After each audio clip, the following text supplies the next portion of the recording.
आप सभी को नमस्कार, गुड मॉर्निंग। A1IS के यूट्यूब प्लेटफॉर्म पे आपका स्वागत है। आज ओशन करंट की सीरीज में अगली कड़ी, और आज हम देखेंगे अटलांटिक ओशन की ओशन करंट्स, अटलांटिक महासागर की जलधाराएं। अटलांटिक महासागर आप जानते हैं, अमेरिकन कॉन्टिनेंट्स और यूरोप और अफ्रीका के बीच वाले वाटर बॉडी को अटलांटिक ओशन कहते हैं। यहाँ उसका फिगर भी लगाया गया है। ये पूरा अटलांटिक ओशन है। यहाँ ओशन करंट्स कौन कौन सी ओशन करंट है, आप ये क्लास तब समझ पाएंगे जब पिछली वीडियो आपने देखी होगी, कॉन्सेप्ट वाली वीडियो आपने देखी होगी। तो कॉन्सेप्ट में आपको बताया गया था कि जहां ऑफशोर विंड चलती है, जहां ऑफशोर विंड चलती है वहां पानी नीचे से ऊपर आता है। जब नीचे से ऊपर आता है ठंडा पानी, तो वहां ओशन करंट ठंडी हो जाती है, और वो होता है कॉन्टिनेंट के वेस्ट वाला। तो आपको ध्यान रखना है, ओशन करंट्स में हम उन ओशन को ब्लू कलर से शेडिंग करेंगे जो कूल होंगी, और उन ओशन को हम रेड कलर से इंडिकेट करेंगे जो वार्म होंगी।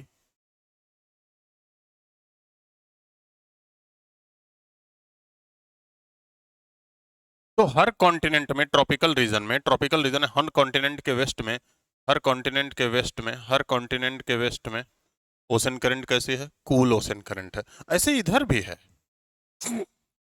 हम अभी अटलांटिक की ओशन करंट पढ़ रहे हैं, तो हमें ठीक है, इधर नहीं जा रहे हैं, लेकिन हर कॉन्टिनेंट के वेस्ट में कूल करंट है, क्योंकि पानी का नीचे से अपवेलिंग होता है। और ये ओशन करंट याद नहीं करना है। यहाँ स्पेन का एक आइलैंड है कैनारी, उसी के नाम पे इसका इसका नाम कैनारी करंट। यहाँ एक जगह है बेंगुला, तो बेंगुला करंट। अब बेंगुला और कैनारी ओशन करंट क्यों डेवलप हुई? क्योंकि यहाँ से हवा बाहर जाती है।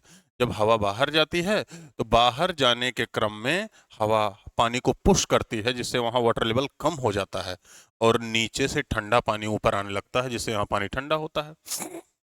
जब पानी ठंडा होता है बेटा, तो आपको ये भी समझना है, यहाँ पानी ठंडा है, और जब पानी ठंडा होता है तो इवापोरेशन कम होता है, इसीलिए यहाँ सहारा डेजर्ट डेवलप है, इसीलिए यहाँ नामीबियन डेजर्ट डेवलप है। ठीक है, इसलिए यहाँ मरुस्थल डेवलप हो जाता है। ये ओशन करंट ये ओशन करंट कहीं ना कहीं इक्वेटर के पास आते हैं, और उसके बाद रोटेशन ऑफ अर्थ, इधर से इधर रोटेशन होता है। रोटेशन ऑफ अर्थ से पृथ्वी का घूर्णन होता है। उसके बाद ये ओशन करंट इक्वेटर पे आने के बाद रोटेशन के अपोजिट मूव करने लगती है, पृथ्वी के रोटेशन के अपोजिट मूव करने लगती है। ये ओशन करंट साउथ से टकराकर इधर, और ये ओशन करंट इधर नॉर्थ से इधर टकराकर इधर हो जाती है। इस ओशन करंट को बोलते हैं साउथ इक्वेटोरियल, इस ओशन करंट को बोलते हैं नॉर्थ इक्वेटोरियल। हर जगह ही मूव करती है, पैसिफिक में भी मूव करती है। इतनी चौड़ी जलधारा इधर आती है, तो यहां से कुछ ओशन करंट टकराती है और वापस जाने लगती है। यही वापस जाने वाली करंट, इसी को कहते हैं रिवर्स या काउंटर इक्वेटोरियल। ये रिवर्स या काउंटर इक्वेटोरियल जब अफ्रीका के कोस्ट, गिनी कोस्ट से टकरा के साउथ में हो जाती है, तो इसी को कहते हैं गिनी करंट, इसी को कहते हैं गिनी जलधारा।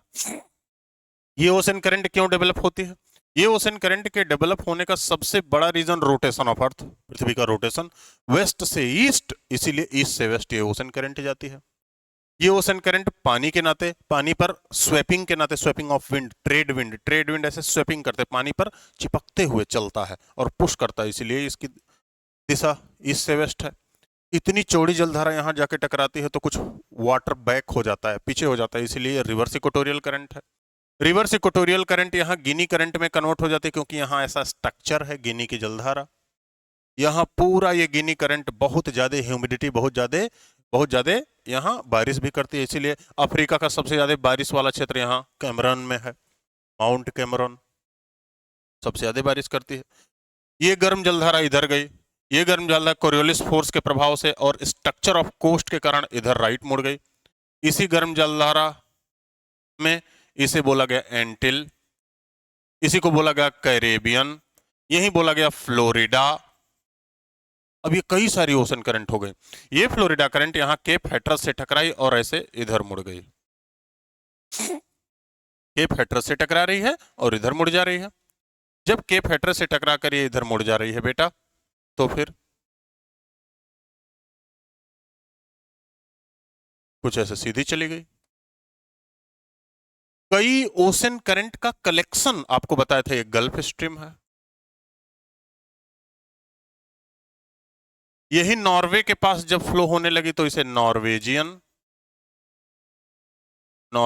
धारा, ये भी गर्म जल धारा है। और ये सारी गर्म जल धाराएं हैं।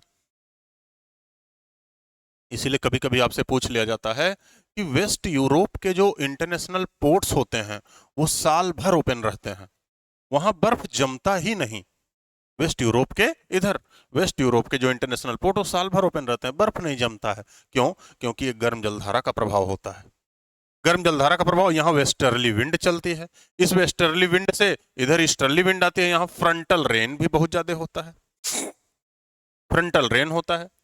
फिर साउथ इक्वेटोरियल जो साउथ अमेरिका के कोस्ट से टकराकर इधर हो गई थी, इसे बोला जाता है ब्राजीलियन धारा। अब इस ब्राजीलियन धारा के बाद आइस मेल्ट होने से, बर्फ गलने से बेटा यहां से एक जलधारा निकलती है जो इसे आके मिल जाती है, और यहां से भी एक जलधारा निकलती है। एक को बोलते हैं ईस्ट ग्रीनलैंड, एक को बोलते हैं लेब्राडोर। ये आके इसी गल्फ स्ट्रीम में मिल जाती है, तो न्यू फाउंडलैंड कोस्ट पे ये मिलती हैं। और न्यू फाउंडलैंड कोस्ट पे इसीलिए फॉगी वेदर रहता है, धुआं धुआं सा मौसम होता है। गर्म और ठंडा पानी मिलने के नाते यहाँ कोरल रीफ्स बहुत ज्यादा डेवलप हैं, और इसीलिए छोटी मछलियां और इसीलिए बड़ी मछलियां, यहाँ मछली का उत्पादन सबसे अधिक होता है। गर्म और ठंडा पानी यहाँ मिलता है। दुनिया का सबसे वाइडेस्ट कोस्ट है, आपको जब नॉर्थ अमेरिका कॉन्टिनेंट पढ़ा रहा था तो आपको बताया भी था, आपको बस सीरीज देखनी है। तो ये पूरा लेब्राडोर जलधारा, ठंडी जलधारा आके मिल रही है। ब्राजीलियन से इधर एक फॉल्कलैंड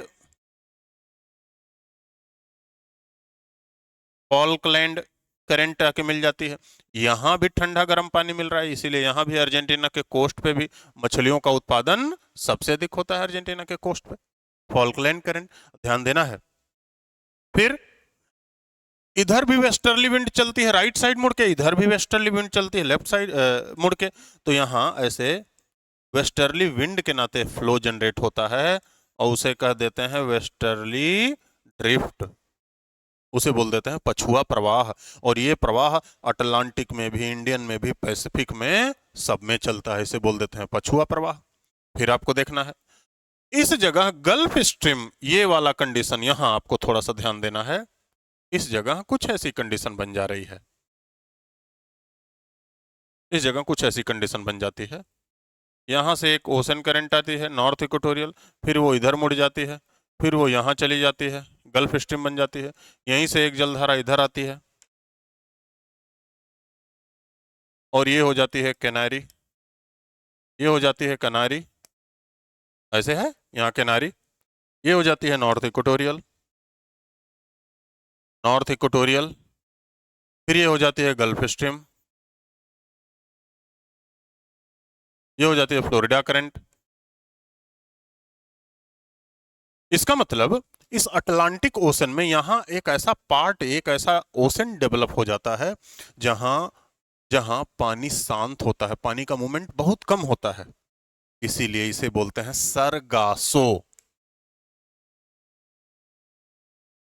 क्या बोलते हैं बेटा? ध्यान देना है, इसीलिए इसे बोल देते हैं सरगासो। क्या बोलेंगे? सरगासो एक कंडीशन है, सरगासो कोई ओशन नहीं है।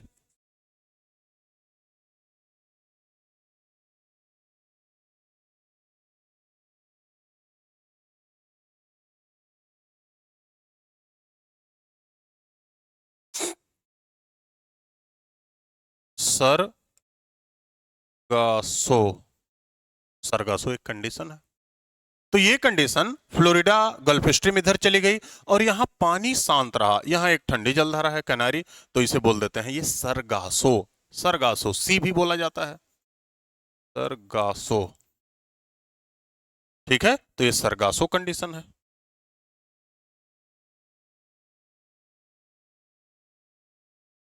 सरगासो, सरगासो, ठीक है, ये सरगासो कंडीशन है। क्लियर? तो अटलांटिक ओशन की जलधाराओं की बात करें, अटलांटिक ओशन में ये कनारी, ये Benguela, north equatorial, south equatorial, reverse equatorial, Brazilian Falkland ठंडी, एंटिल कैरेबियन, यही गल्फ स्ट्रीम बन गई गर्म, लेब्राडोर, ईस्ट ग्रीनलैंड। अब इन जलधाराओं की उत्पत्ति के कारण और इनका प्रभाव, कनारी बेंगुला की उत्पत्ति का कारण offshore wind, due to offshore wind, upwelling of cool water from ocean bottom. यहां अपतट पवनें चलती हैं, व्यापारिक पवनें, जो जल स्तर कम कर देती हैं, नीचे से ठंडा पानी ऊपर आ जाता है।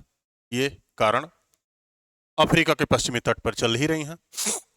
इनके कारण पानी का इवापोरेशन कम हुआ, पानी का इवापोरेशन कम होने से वाष्पीकरण की दर कम हुई, वाष्पीकरण के दर के कम होने से बारिश कम हुई, इसीलिए यहां मरुस्थल डेवलप हो गए।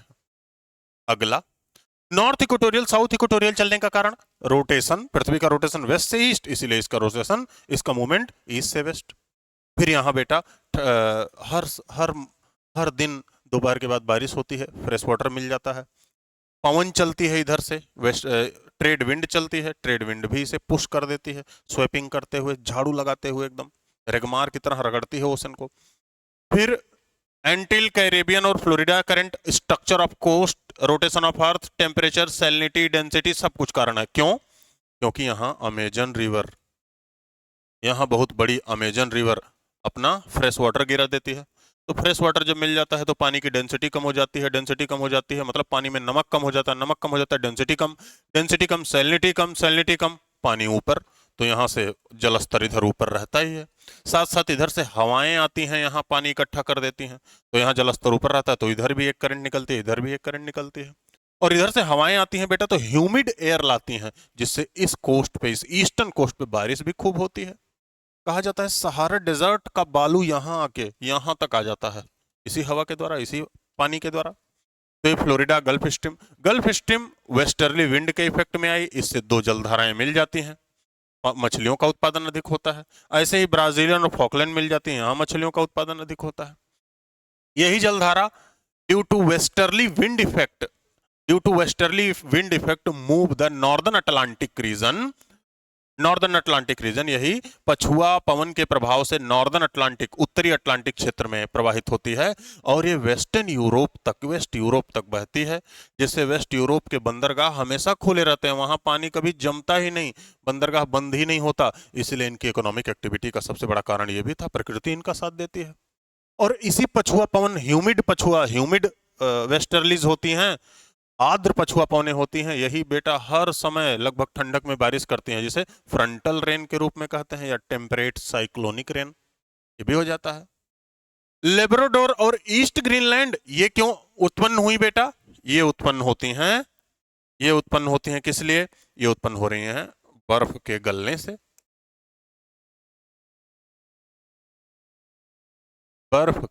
से, है ना, बर्फ गला, इसीलिए इनकी उत्पत्ति हुई। क्लियर? ठीक है, तो ये अटलांटिक ओशन की बेसिक जलधाराएं हैं, आपको इतना बता दिया गया। ठीक है, अब ऐसे ही पैसिफिक का एक दिन, ऐसे ही इंडियन का एक बार बता दिया जाएगा। ठीक है, थैंक यू।